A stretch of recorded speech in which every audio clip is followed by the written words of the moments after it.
Assalamualaikum warahmatullahi wabarakatuh. Sebelumnya saya memperkenalkan diri. Nama saya Hamid Misbahuddin, NPM 2101012018, Prodi PAI kelas G. Di sini saya akan melakukan presentasi dari artikel saya yang berjudul Ulumul Quran. Langsung saja saya mulai.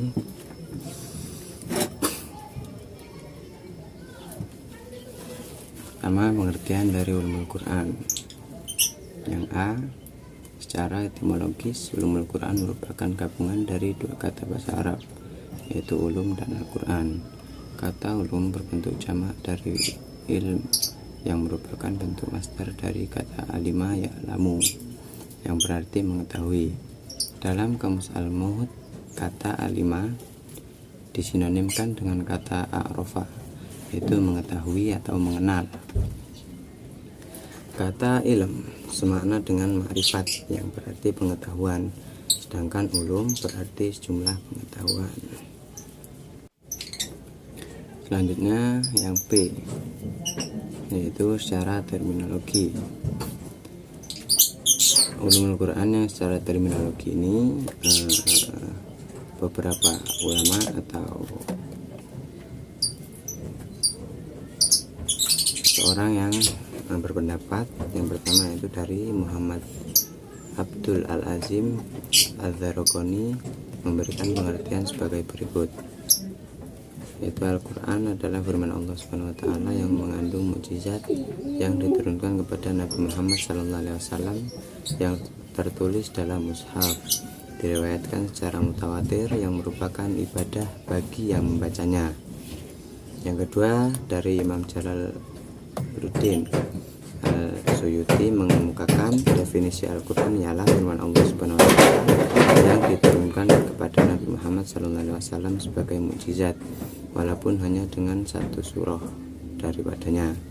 Yang ketiga yaitu dari Mardan mendefinisikan Quran yang lebih luas.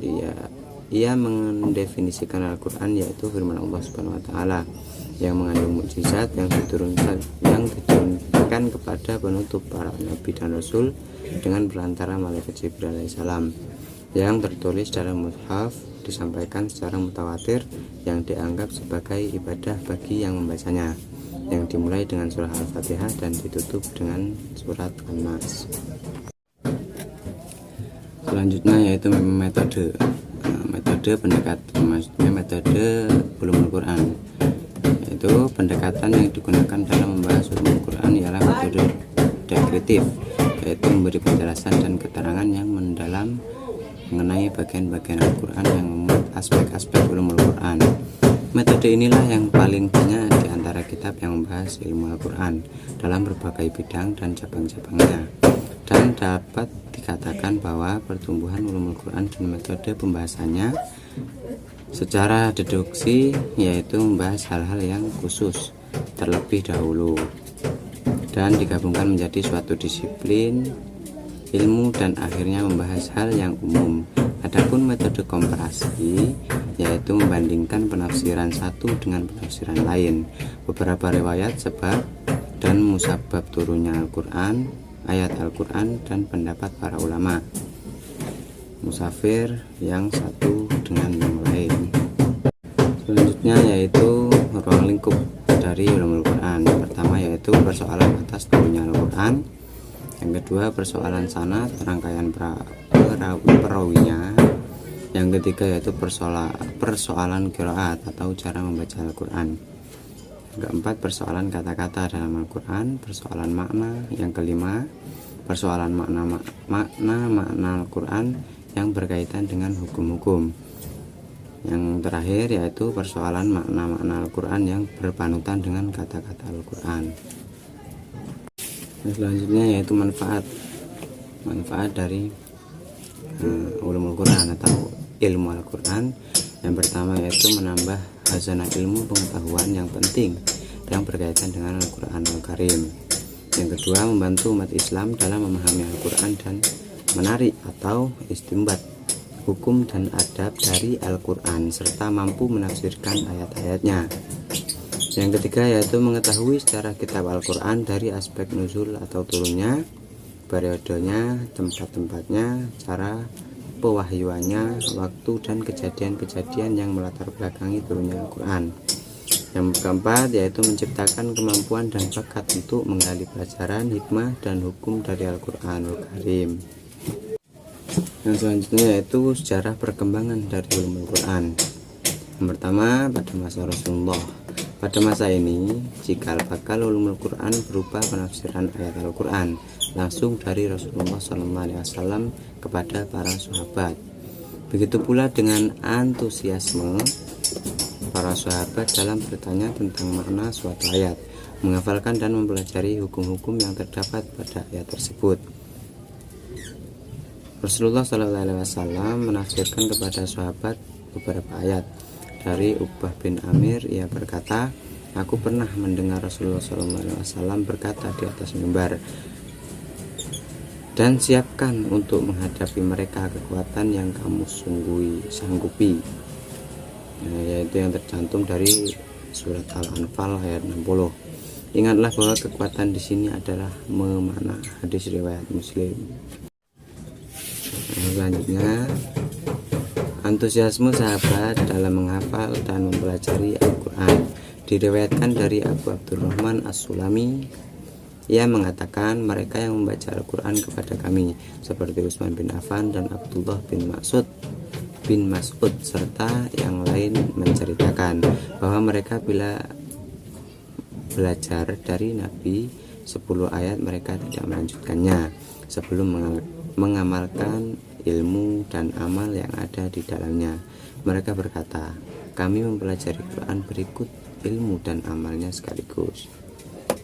Selanjutnya, larangan Rasulullah SAW untuk menulis selain Al-Quran sebagai upaya menjaga kemurnian Al-Quran. Dari Abu Sa'ad Al-Khudri bahwa Rasulullah SAW bersabda, janganlah kamu tulis dari aku, barang siapa menuliskan aku selain Quran hendaklah dihapus, dan ceritakan apa yang dariku, dan itu tiada halangan baginya. Dan barang siapa sengaja berdusta atas namaku, ia akan menempati tempatnya di api neraka. Hadis riwayat Muslim. Selanjutnya yaitu sejarah pada masa khalifah. Pada masa khalifah, tahapan perkembangan awal atau embrio ulumul Quran mulai berkembang pesat, diantaranya dengan kebijakan-kebijakan para khalifah sebagai berikut. Khalifah Abu Bakar radhiyallahu anhu dengan kebijakan pengumpulan atau penulisan Al-Quran yang pertama yang diprakarsai oleh Umar bin Khattab dan dipegang oleh Zaid bin Thabit. Kekhalifan Utsman radhiyallahu anhu dengan kebijakan menyatukan kaum muslimin pada satu mushaf, dan hal itu pun salinan mushaf ini juga dikirimkan ke beberapa provinsi. Penulisan mushaf tersebut dinamakan Ar-Rasmul Utsmani, yaitu dinisbahkan kepada Utsman, dan ini dianggap sebagai permulaan dari ilmu Rasmil Quran. Yaitu selanjutnya dari kekhalifahan Ali radhiyallahu anhu dengan kebijakan perintahannya kepada Abu As'ad Ad-Du'ali meletakkan kaidah-kaidah nahwu, cara pengucapan yang tepat dan baku, dan memberikan ketentuan harokat pada Quran. Ini juga disebut sebagai permulaan ilmu Iqrabil Quran. Perintah Ali inilah yang membuka gerbang mengkodifikasikan ilmu-ilmu agama dan bahasa Arab. Mengkodifikasikan itu semakin marak dan meluas ketika Islam berada pada tangan pemerintahan Bani Umayyah dan Bani Abbasiyah pada periode-periode awal pemerintahannya. Ulumul Quran pada masa sahabat dan tabi'in. Peranan sahabat dan dalam menafsirkan Al-Quran.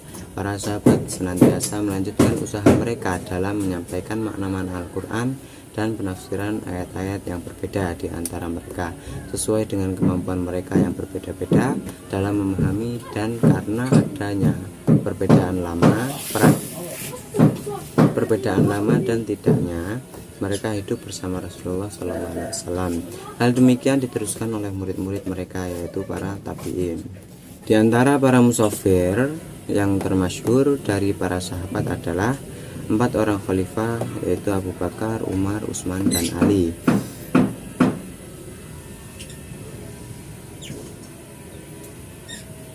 Yang termasyhur berikutnya yaitu Ibnu Mas'ud, Ibnu Abbas, Ubay bin Ka'ab, Zaid bin Sabit, Abu Musa al-Asy'ari, dan Abdullah bin Zubair. Peranan tabi'in dalam penafsiran Al-Quran. Mengenai para tabi'in, di antara mereka ada satu kelompok terkenal yang mengambil ilmu ini dari para sahabat. Di samping mereka sendiri bersungguh-sungguh atau melakukan ijtihad dalam menafsirkan ayat yang terkenal di antara mereka.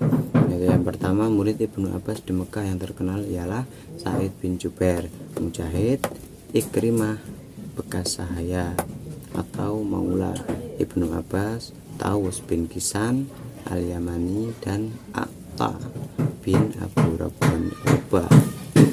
Selanjutnya yaitu murid Ubay bin Ka'ab di Madinah, yaitu Zaid bin Aslam, Abu Laliyah, dan Muhammad bin Ka'ab al-Qurazi.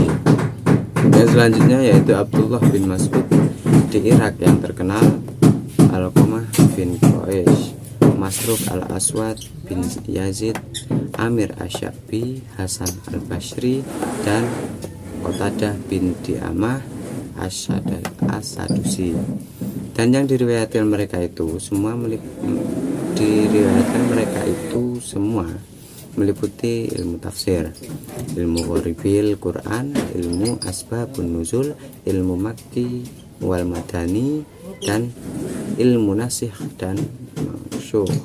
Tetapi semua ini tetap didasarkan pada riwayat dengan cara didek-dekan. Yang selanjutnya yaitu pada masa kodifikasi atau tadwin.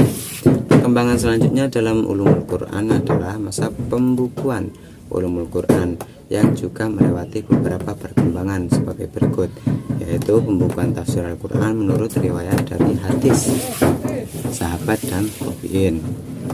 Pada abad kedua Hijrah tiba masa pembukuan tadwin. Tiba masa pembukuan atau tadwin yang dimulai dengan pembukuan hadis dengan segala babnya yang bermacam-macam, dan itu juga menyangkut hal yang berhubungan dengan tafsir. Maka sebagian ulama membukukan tafsir Quran yang diriwayatkan dari Rasulullah SAW, dari para sahabat atau dari para tabi'in. Di antara mereka yang terkenal adalah Yazid bin Harun As-Sulami yang wafatnya pada tahun 117 Hijriah, yaitu dan selanjutnya Subban bin Hajjah yang wafatnya 160 Hijriah, dan Waqi bin Jarrah yang wafat pada tahun 197 Hijriah.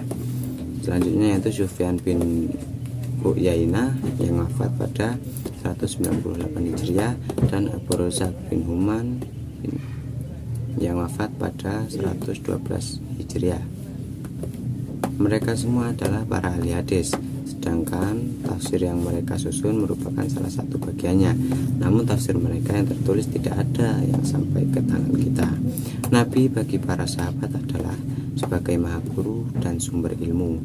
Hanya kepada Nabi mereka menanyakan segala sesuatu yang tidak mereka pahami, termasuk makna atau pengertian ayat-ayat Al-Quran. Mungkin hanya itu yang dapat saya sampaikan, kurang lebihnya mohon maaf. Akhirul kalam, assalamualaikum warahmatullahi wabarakatuh.